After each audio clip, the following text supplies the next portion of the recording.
Loi 1. Ne surpassez jamais le maître. Principe. Ceux qui sont au-dessus de vous doivent toujours se sentir largement supérieurs. Dans votre désir de leur plaire et de les impressionner, ne vous laissez pas entraîner à faire trop étalage de vos talents, ou vous pourriez obtenir l'effet inverse. Les déstabiliser en leur faisant de l'ombre. Faites en sorte que vos maîtres apparaissent plus brillants qu'ils ne sont et vous atteindrez les sommets du pouvoir. Violation de la loi. Nicolas Fouquet était surintendant des finances au début du règne de Louis XIV. C'était un homme généreux qui aimait les fêtes somptueuses, les jolies femmes et la poésie. Il aimait aussi l'argent et menait un train de vie extravagant. Fouquet était intelligent et absolument indispensable au roi.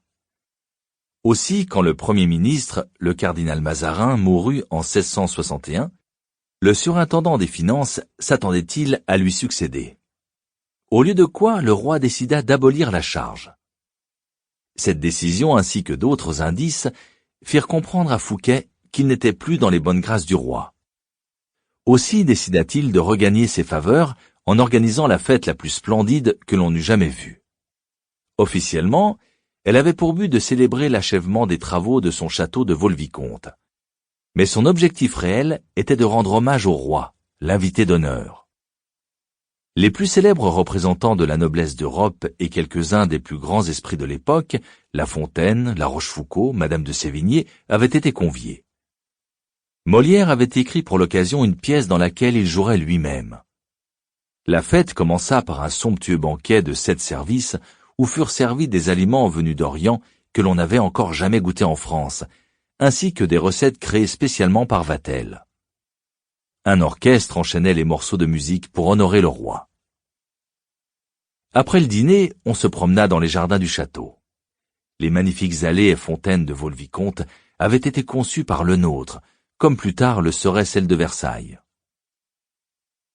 Fouquet accompagna lui-même le jeune roi à travers les parterres et les bosquets superbement géométriques. En arrivant au canot, ils assistèrent à un feu d'artifice suivi par la pièce de Molière.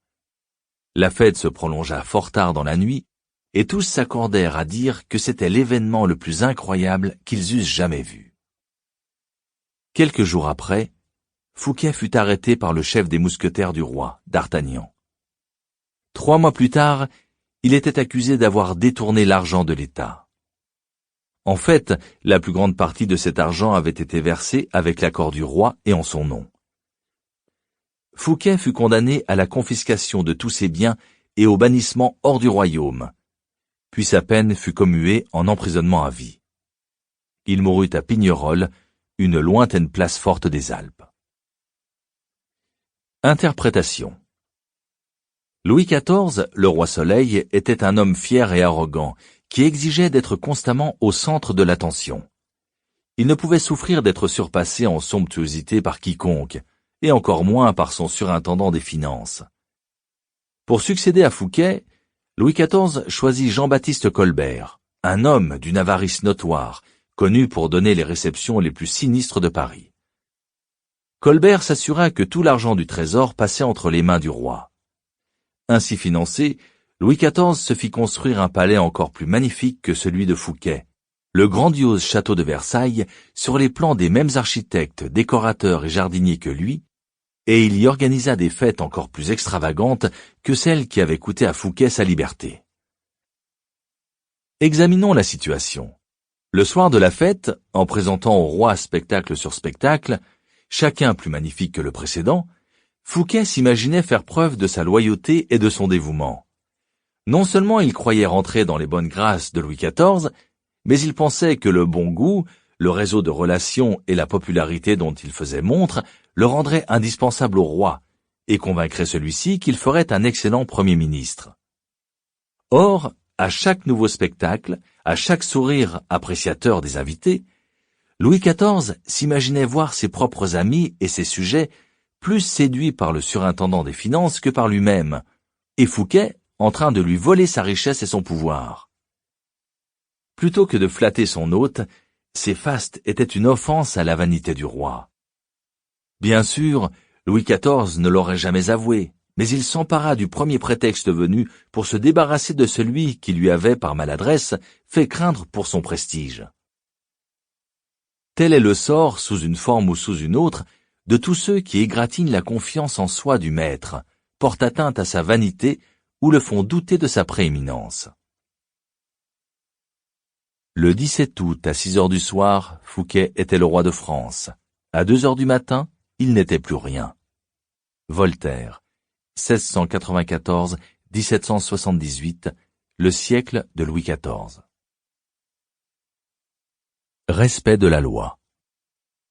Au début du XVIIe siècle, l'astronome et mathématicien italien Galilée se trouvait dans une situation précaire. Il dépendait de la générosité des grands pour financer ses recherches. C'est pourquoi, comme tous les savants de la Renaissance, il dédiait parfois ses inventions et découvertes aux mécènes de son temps. C'est ainsi qu'il offrit au duc de Gonzague le compas de proportion, compas à usage militaire qu'il avait amélioré.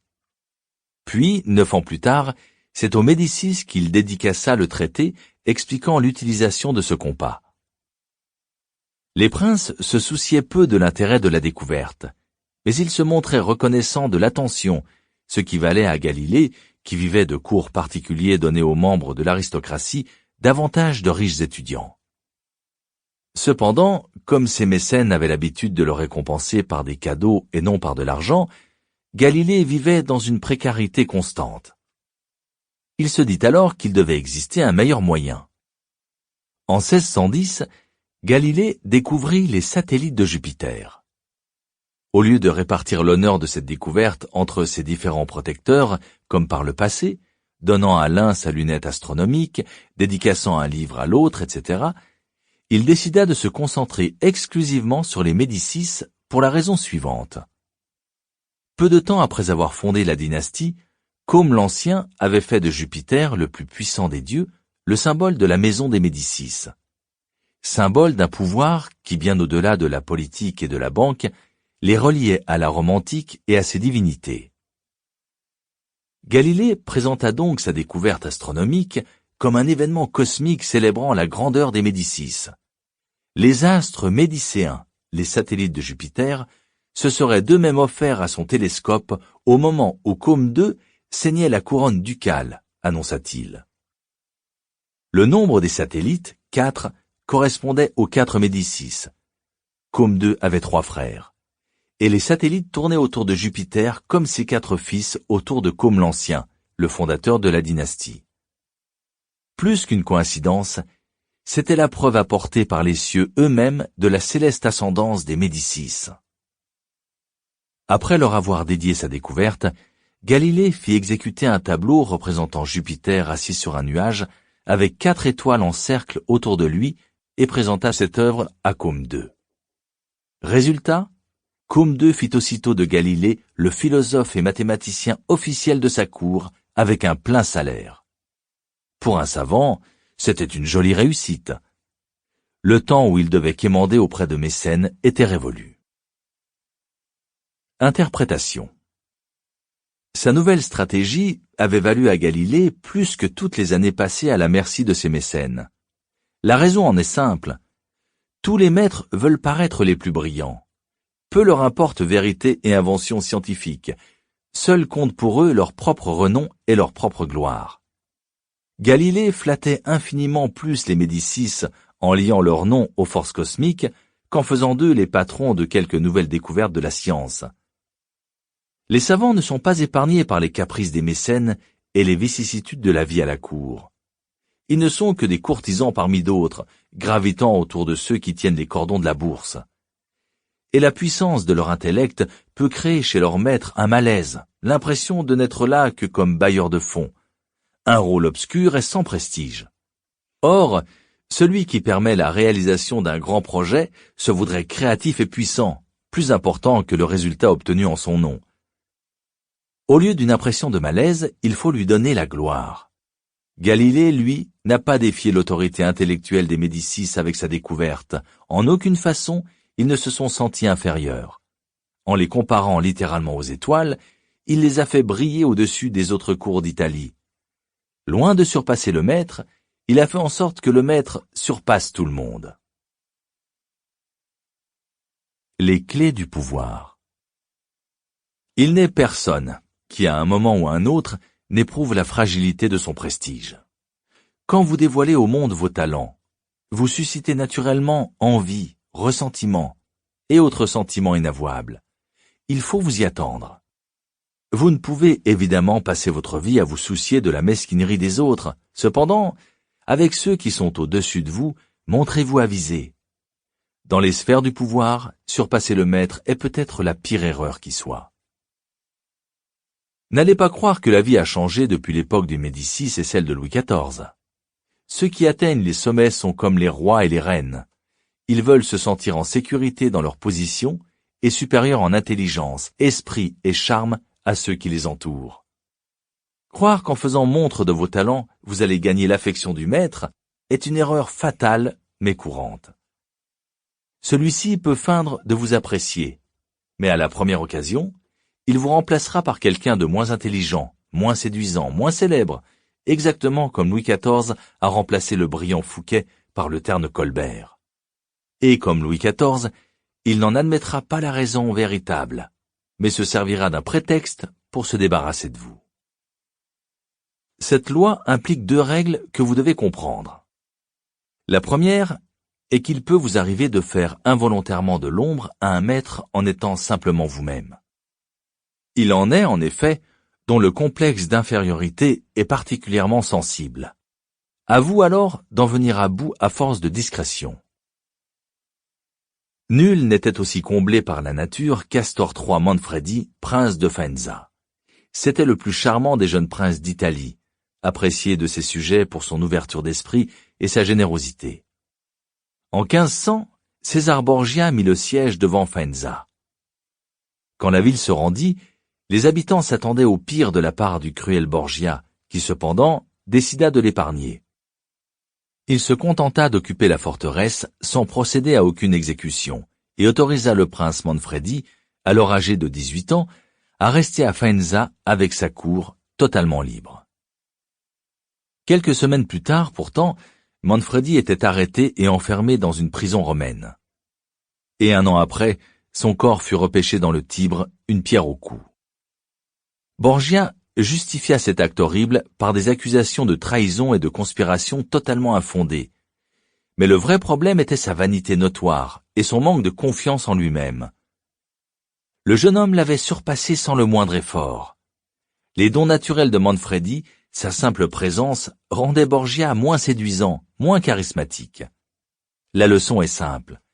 Si vous ne pouvez vous empêcher de traîner tous les cœurs après vous, apprenez à éviter de tels monstres de vanité.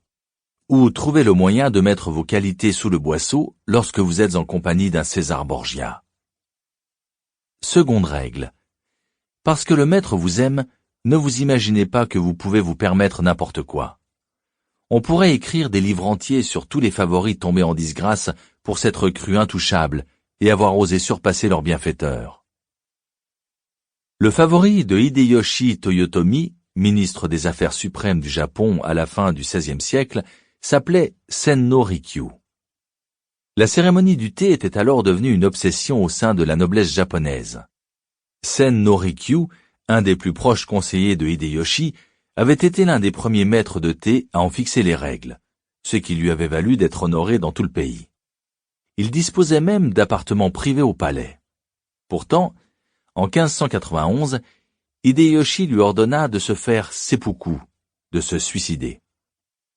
On découvrit plus tard la raison de ce brusque revers de fortune.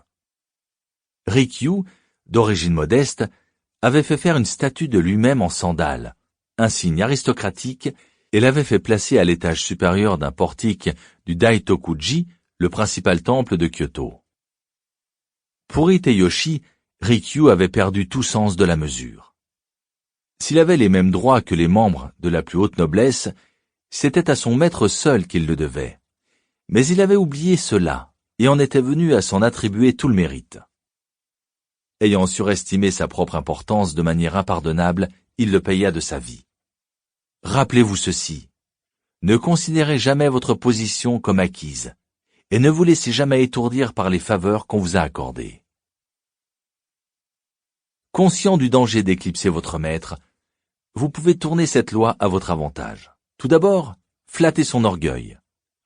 La flatterie ouverte, pour efficace qu'elle soit, a ses limites. Lourde, voire grossière, elle risque de déplaire aux autres courtisans. Une flagornerie plus discrète est beaucoup plus puissante. Si vous êtes plus intelligent que lui, par exemple, prétendez le contraire. Faites en sorte qu'il apparaisse plus intelligent que vous. Jouez les naïfs. Faites appel à son expérience. Commettez de petites fautes qui ne vous feront pas de tort, mais vous donneront l'occasion de solliciter son aide. Les maîtres adorent ce genre de requête. Un maître dont l'expérience ne vous apporte rien peut vous en tenir rigueur. Si vos idées sont plus créatives que les siennes, attribuez-les lui, et si possible en public. Présentez le conseil que vous donnez comme un écho du sien. Si vous avez plus d'esprit que votre maître, vous pouvez jouer les fous du roi, mais ne le faites pas apparaître froid ni guindé en comparaison. Si nécessaire, mettez une sourdine et trouvez des moyens de le faire passer pour la source de la gaieté et du divertissement. Si vous êtes naturellement plus sociable que lui et plus charismatique, prenez soin de ne pas être le nuage qui l'obscurcit aux yeux des autres. Il doit rester le centre de l'attention générale, le soleil autour duquel le monde entier gravite, irradiant sa puissance et sa splendeur. Si vous êtes appelé à le distraire, montrez-lui vos imperfections et vous attirerez sa sympathie. Toute tentative pour l'impressionner par votre grâce et votre générosité peut en revanche se révéler fatale. Pensez à l'exemple de Fouquet, ou payez-en le prix. Dans toutes ces situations, ce n'est pas faire preuve de faiblesse que de déguiser vos forces si cela vous conduit au pouvoir. En laissant les autres vous surpasser, vous gardez le contrôle de la situation au lieu d'être le jouet de leur complexe.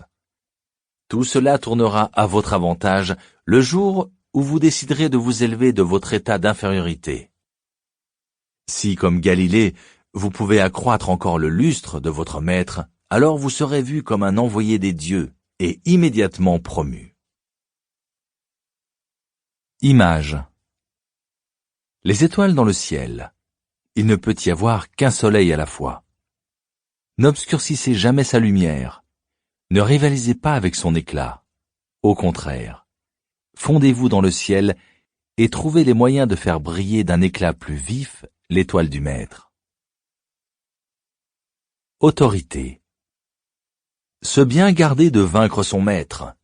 Toute supériorité est odieuse, mais celle d'un sujet sur son prince est toujours folle ou fatale.